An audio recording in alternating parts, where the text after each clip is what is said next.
लूका अध्याय 9 में जाइएगा और वहां 57 से लेकर के 62 आयत तक हम आपके लिए पढ़ेंगे। आप हमारे साथ ध्यान से देखिएगा। और वहां लिखा है कि जब वो मार्ग में जा रहे थे तो किसी ने उससे कहा, जहां जहां तू जाएगा मैं तेरे पीछे हो लूंगा। यीशु ने कहा, लोमड़ियों के भट्ट और आकाश के पक्षियों के बसेरे होते हैं, पर मनुष्य के पुत्र को सिर धरने की भी जगह नहीं है। उसने दूसरे से कहा, मेरे पीछे हो ले। उसने कहा, हे प्रभु, मुझे पहले जाने दे कि मैं अपने पिता को गाड़ दूं।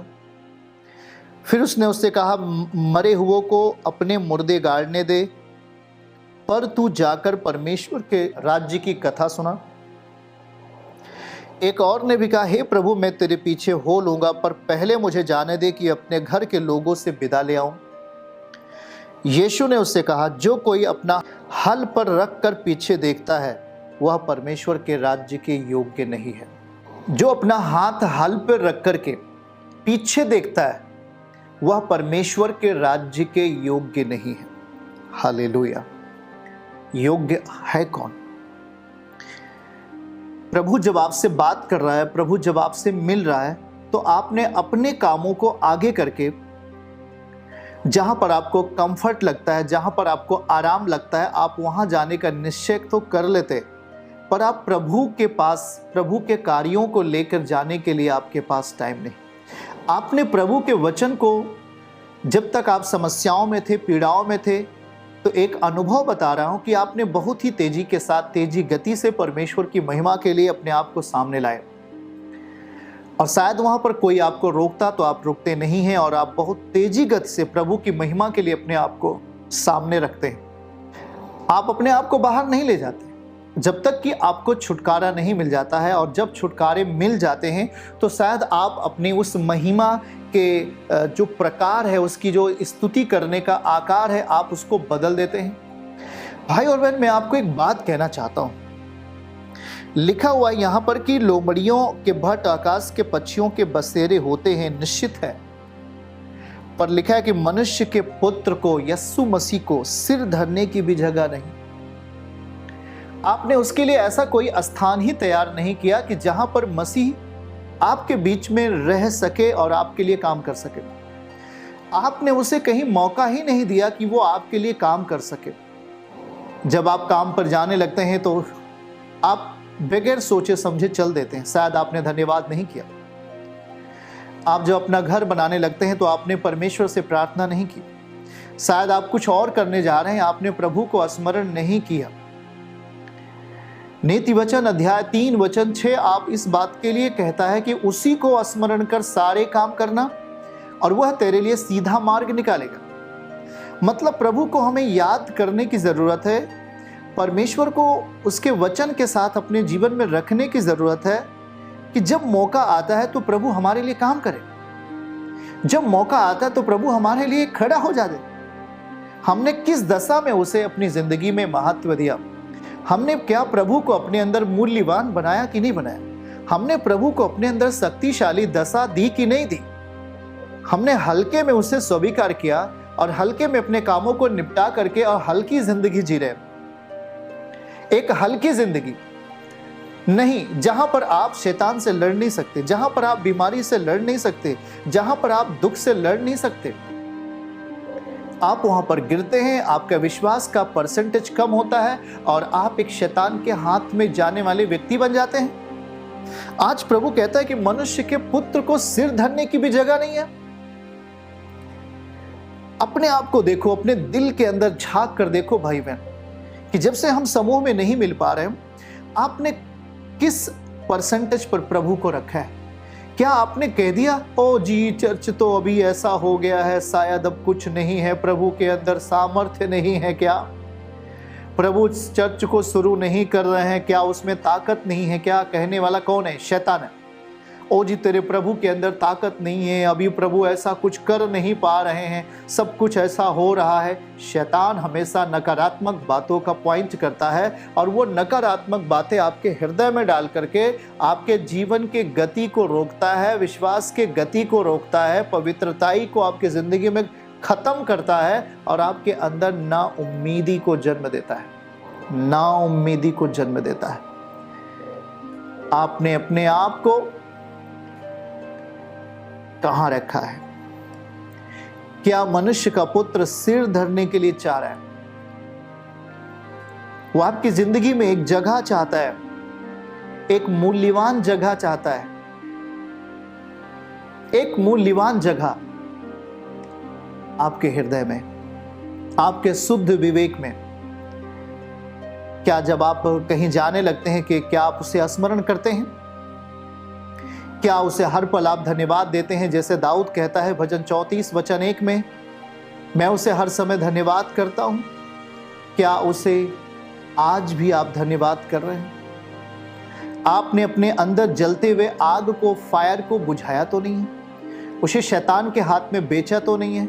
झूठ का सहारा तो नहीं ले लिया? व्यभिचार का रिश्ता तो नहीं जोड़ लिया?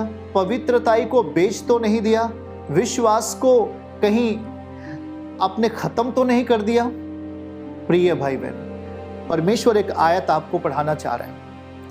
रोमियो अध्याय 12 वचन 1 और 2 हम आपके लिए पढ़ेंगे और वहां पर कुछ बातें ऐसी लिखी हैं, स्पष्टता से लिखा है, इसलिए हे भाइयों मैं तुमसे परमेश्वर की दया स्मरण दिलाकर विनती करता हूं कि अपने शरीर को जीवित, पॉइंटेड पहला स्थान अगर हम देखें तो मसीह में जीने के लिए हमें अपने शरीर को जिंदा अवस्था में रखना होगा, जीवित अवस्था में रखना होगा, जहां मसीह अपने आप को लेके जा सके, जहां मसीह अपने आप को ठहरा सके। ऐसी एक जगह की जरूरत पड़ती है। मसीह को एक ऐसे हृदय की जरूरत पड़ती है, मसीह को एक ऐसे मन की जरूरत पड़ती है, मसीह को एक ऐसे बॉडी की जरूरत पड़ती है, मसीह को। और वह कहता क्या है? हे भाइयों मैं तुमसे परमेश्वर की दया स्मरण दिलाकर विनती करता हूं कि अपने शरीर को जीवित, पहला पवित्र और परमेश्वर को भावता हुआ करके बलिदान चढ़ाओ, यह तुम्हारी आत्मिक सेवा है। शुरुआत कहां से होती है? हमारे फ्लैशली जीवन से। वो क्यों ध्यान दे रहा है इन विषयों पर? वो क्यों इस बात पर ध्यान दे रहा है? क्योंकि ये जो शरीर है, ये जो फ्लैश से बॉडी है, ये संसार के हाथ में होती है। और जब तक ये शरीर को हम प्योर नहीं करते, जब तक ये शरीर को हम परमेश्वर के वचन की मौजूदगी में नहीं खड़ा करते हैं, कहीं न कहीं इस शरीर के द्वारा शैतान अपने कामों को अंजाम देता है। क्योंकि हमेशा याद रखें, शरीर और आत्मा एक दूसरे के विरोधी हैं और आत्मा तो परमेश्वर की है। जब वो शुद्धिकरण में आती है तो निश्चय वो शरीर के एंटी होती है।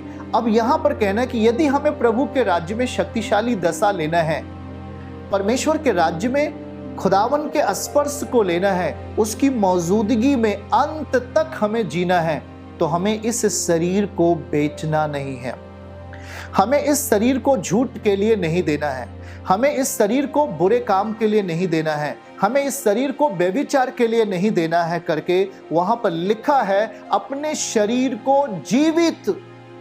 शुरुआत कहां से होती है? हमारे शरीर से। यह एक बलिदान होता है, एक अवसर होता है हमारी जिंदगी में कि मसीह हम में आए और रहे। मसीह कहता है, यूहन्ना रचित सुसमाचार अध्याय 8 में वचन 1 से जब आप पढ़ रहे होते हैं तो उस व्यभिचारिणी स्त्री के गुनाहों को क्षमा करता है प्रभु और कहता है कि फिर से पाप नहीं करना, फिर से शारीरिक दशा में नहीं जाना, फिर से उस गुनाह और पाप की दशा में नहीं जाना। तो आज हम मसीह के लिए हमने क्या रख छोड़ा है कि वो हम में रहे? क्या आज हमने अपने ओठों को शुद्ध किया है? क्या हमने अपने ओठों को तैयार किया है सकारात्मक चीजों के लिए, उसकी महिमा के लिए, उसका धन्यवाद के लिए? क्या जब शाम होती है तो हम बैठकर धन्यवाद देते हैं? क्या हमने अपनी आशा खो दी है? हम आशाहीन बन चुके हैं, हमारे अंदर नाउम्मीदी जगह ले ली है। ये बुरा टाइम है आपके लिए। ये मैं नहीं कहता सही समय है, ये मैं नहीं कहता। हालेलुया। यदि प्रभु के लिए मुझे जेल जाना पड़ा है तो ये मेरे लिए गर्व की बात है। ये मैं नहीं कह सकता हो प्रभु बहुत बुरा हुआ। सब कुछ परमेश्वर अच्छा करता है। जो उससे प्रेम करते हैं सारी बातें मिलकर भलाई को उत्पन्न करता है। जो दुख उठाता है वह पाप से छूट जाता है। परमेश्वर के बेटे और बेटियों, आज सिर धरने की जगह मांग रहा है आपसे। कहां गया आपका वो विश्वास जब आप चर्च में आगे खड़े होकर तालियां बजाकर प्रभु को महिमा देते थे? वो उत्साह कहां गया? पवित्र आत्मा आपसे पूछ रहा है, वो उत्साह कहां गया? वो जीवन कहां गया? जब आप पवित्रताई में चलते थे, दूत आपके साथ चलते थे। वो दशा फिर से प्रभु लाना चाहता है। वो दशा फिर से आप में आना चाहिए करके प्रभु चिंतित है। पवित्र आत्मा उस क्षण को फिर से आप में लाना चाहता है। आपको शक्ति से भरना चाहता है, आपको दर्शन से भरना चाहता है, भविष्यवाणी की बातों से भरना चाहता है, प्रकाशन के उस वचन के प्रकाशन से आपको भरना चाहता है। आपकी आंखों में परमेश्वर आए, आपके जीवन से खुदावन झलके, आपके ओंठों से परमेश्वर के फल बाहर आए, ये प्रभु की उम्मीद है। चर्च की सभी प्रार्थनाओं को और परमेश्वर के दास के द्वारा टीचिंग सुनने के लिए और अपडेट्स को जानने के लिए हमारे इस चैनल को सब्सक्राइब करें और साथ में बेल आइकन को जरूर दबाएं ताकि जब भी लाइव प्रार्थना हो तो सबसे पहले आप देख सकें।